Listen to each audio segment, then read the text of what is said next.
Hello दोस्तों, नमस्कार। मैं शिवरोज सिंह अपने चैनल शिवरोज सिंह में आप सभी का स्वागत करता हूं। मैं लगातार परीक्षा उपयोगी और महत्वपूर्ण विषयों पर आधारित वीडियो आप लोगों के बीच में लेकर आ रहा हूं। मेरे अभी तक YouTube पर 28 वीडियो अपलोड हो चुके हैं जो इतिहास, भूगोल और सामान्य ज्ञान पर आधारित है। आपने मेरे चैनल को अभी तक सब्सक्राइब नहीं किया है तो उसे सब्सक्राइब कर लीजिए और बेल आइकन को दबा दीजिए ताकि मेरे वीडियो की आने वाली नोटिफिकेशन आपको मिलती रहे। साथ ही कमेंट्स बॉक्स में अपने जरूरी सुझाव देते रहिए। आप मेरे वीडियो संबंधी जानकारी मेरे Telegram channel general knowledge and history पर भी जाकर देख सकते हैं। आज मैं आपके बीच एक और महत्वपूर्ण वीडियो जिसका विषय है वैदिक कालीन सभ्यता, मैं इसका पहला भाग लेकर आया हूं। इसके पूर्व सिंधु घाटी सभ्यता भाग 1, भाग 2, भाग 3 और भाग 4 लेकर आया था। मैं यहां पर सिंधु घाटी सभ्यता की बात इसलिए कर रहा हूं कि सिंधु घाटी सभ्यता जिसका काल 2500 से लेकर 1500 ईसा पूर्व था, इसके बाद भारत के अंदर वैदिक कालीन सभ्यता की शुरुआत होती है। लेकिन दोनों सभ्यताओं के बीच में काफी अंतर है। सबसे पहले हम इस अंतर को समझ लेते हैं, इसके बाद वैदिक कालीन सभ्यता के महत्वपूर्ण बिंदुओं पर प्रकाश डालते हैं। सिंधु घाटी सभ्यता जहां एक नगरीय सभ्यता थी, वैदिक कालीन सभ्यता वहां पर एक ग्रामीण सभ्यता थी। एक नगरीय सभ्यता से लेकर ग्रामीण सभ्यता तक का ये सफर किस प्रकार तय हुआ, ये अभी भी शोध का विषय है। क्योंकि पूर्व की सभ्यता अगर नगरीय सभ्यता थी तो बाद की सभ्यता ग्रामीण सभ्यता कैसे हुई। सिंधु कालीन सभ्यता में व्यापार उत्तम कोटि का था, जबकि हम वैदिक सभ्यता के अंदर आते हैं तो यहाँ का समाज कृषि, पशुपालक और कृषि प्रधान था। तो इन दोनों सभ्यताओं के बीच में बहुत अंतर नजर आता है। ये अंतर किस कारण से है, इन विषयों पर आने वाले समय में भी शोध होते रहेंगे।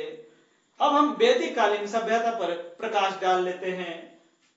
वैदिक कालीन सभ्यता से आशय क्या है, हम इसे वैदिक कालीन सभ्यता क्यों कहते हैं?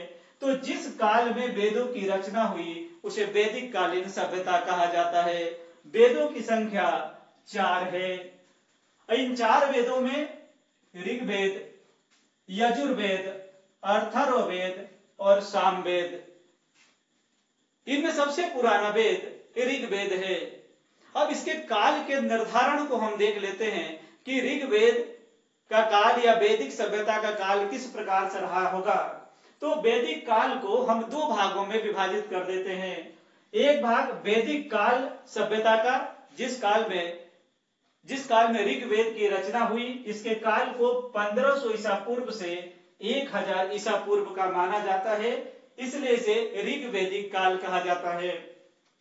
इसके बाद के काल को उत्तर वैदिक काल कहा जाता है और इसका समय 1000 ईसा पूर्व से 600 ईसा पूर्व का माना जाता है।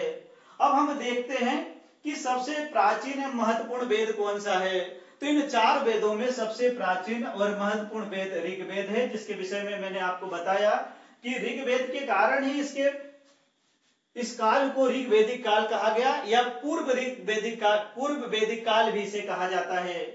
अब आगे के बिंदुओं पे हम प्रकाश डालते हैं और इसको समझते हैं कि ऋग्वैदिक कालीन समाज कैसा था और ऋग्वेद के अंदर ये जो वैदिक सभ्यता को जन्म देने वाले कौन थे। इन सब महत्वपूर्ण बिंदुओं पे प्रकाश डालते हैं क्योंकि परीक्षा के दृष्टिकोण से ये बहुत ही महत्वपूर्ण है।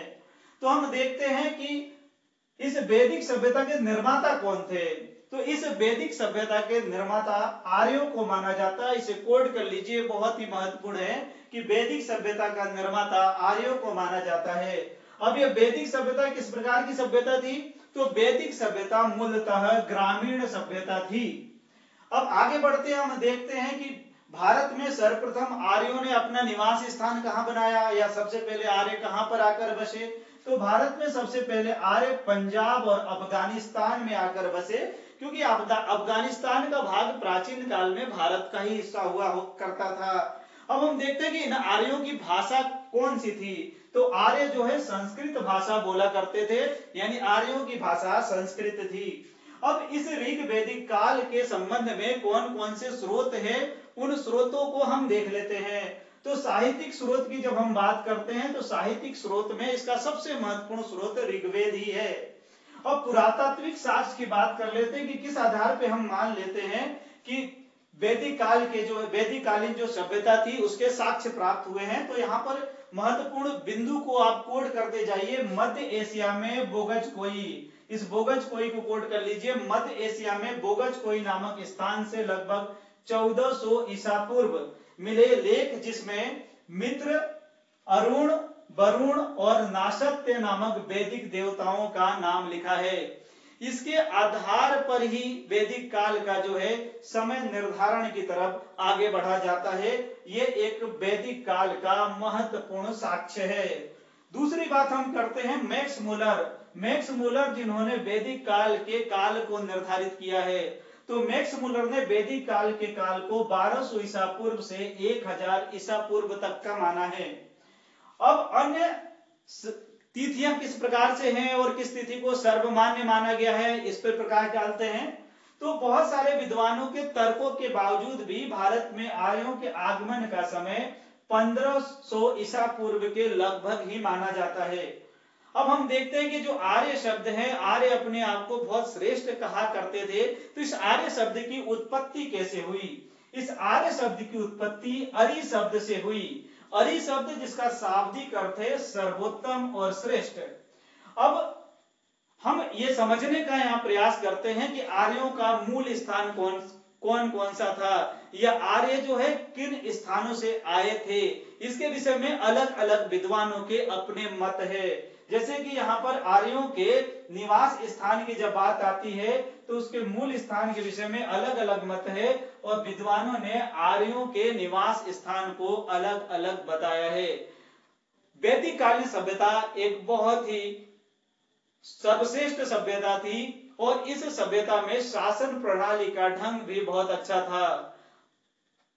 वैदिक कालीन सभ्यता के महत्वपूर्ण बिंदुओं को देखा जाए तो उसके आधार पर इसके निवास को समझा जा सकता है। आर्यों के निवास स्थान के विषय में जो प्रमुख मत है, अब उन मतों को देख लेते हैं। इन मतों में उत्तरी ध्रुव, एक मत है उत्तरी ध्रुव का। बाल गंगाधर तिलक उत्तरी ध्रुव को आर्यों का निवास स्थान मानते हैं। उनका मानना है कि ऋग्वेद की रचना सप्त सिंधु प्रदेशों में हुई थी। इसको आधार मानते हुए आर्यों का निवास स्थान वो उत्तरी ध्रुव को मानते हैं। एक दूसरा मत है मध्य एशिया का। मैक्स मुलर मध्य एशिया को आर्यों का निवास स्थान मानते हैं और मैक्स मुलर के मत को ही सर्वविदित मत माना जाता है। तीसरा मत देखते हैं तिब्बत का।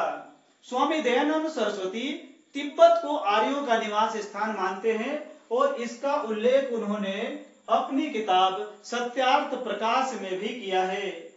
अब एक और मत है महर्षि देश। गंगानाथ झा महर्षि देश को आर्यों का स्थान मानते हैं, यानी हिमालय के आसपास के क्षेत्रों को वो आर्यों का स्थान कहते हैं।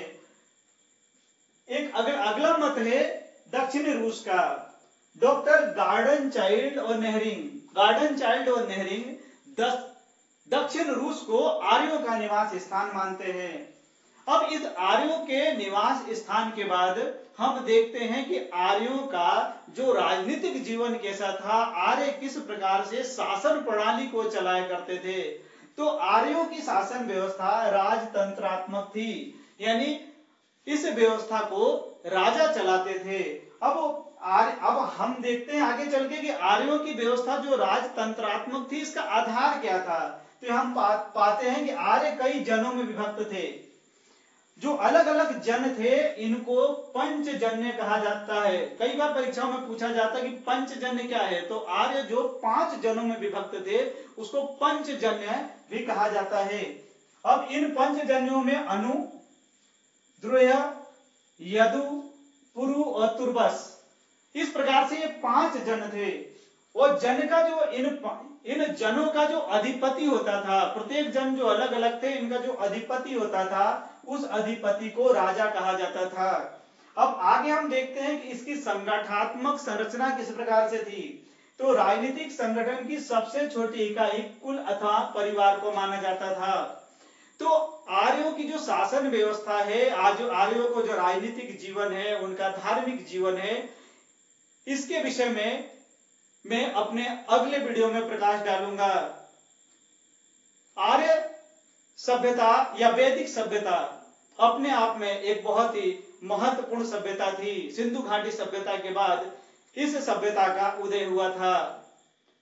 अगर आपको मेरा वीडियो पसंद आए तो इसे लाइक, शेयर और सब्सक्राइब जरूर करें।